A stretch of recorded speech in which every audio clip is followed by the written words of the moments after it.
s'appelle faire le tour du tour. Là, il ne faut pas rigoler, là, on rigole plus. J'ai mis 3 mois à le faire. Hein. Il reste la bénédiction du feu. Derrière. 25 musiciens. Et 52 personnes toute la nuit à faire la chose. Ouais. On l'a sabré. Bon alors voilà, c'est un four traditionnel, sauf que, évidemment, vu le cerveau que j'ai, je l'ai un peu amélioré. J'ai cette faculté-là, alors donc, regardez un petit peu ce qui se passe quand j'appuie sur ce bouton. Voilà ce que je voulais entendre. Moi j'ai rien dit parce que je l'avais déjà vu. Alors bon. Oh, non, là ça fait ah. Oh. Bah. Bon alors c'est un four traditionnel. Il faut savoir que pour le four à pain ou quelconque, pour garder la chaleur à l'intérieur, il y a une seule mesure à savoir. Alors vous avez la sonde, vous avez la bouche et vous avez la clé de voûte. Eh bien, la bouche, la hauteur de la bouche doit faire 60% par rapport à la clé de voûte. 60%, ça veut dire quoi? Si la clé de voûte fait 1 mètre, eh bien, la bouche doit faire 60 cm. Alors pourquoi? Si c'est beaucoup plus bas, la carburation ne se fait pas, parce qu'il n'y a pas de cheminée là-dedans. On met le bois, on met le feu, terminé.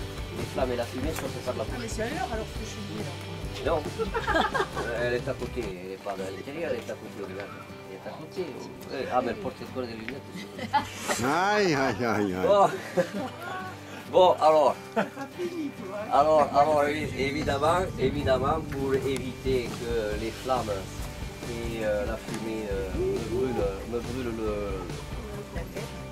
le toit qui est en bois, j'ai fait une trémie en zinc avec un par étincelle là. Qui m'éclate les étincelles pour ne pas qu'elles aillent me brûler la forêt.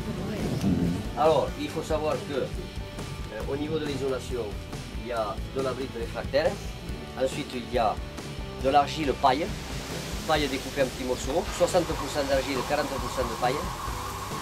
Ensuite, on continue, c'est l'inverse, 60% de paille et 40% d'argile. Tout ça, c'est clé dans du grillage de poule, bien tassé dedans. Et le reste, et le tout englobé de chaux et de ciment blanc. Voilà. Alors pour envoyer la vapeur, eh bien, j'ai mis un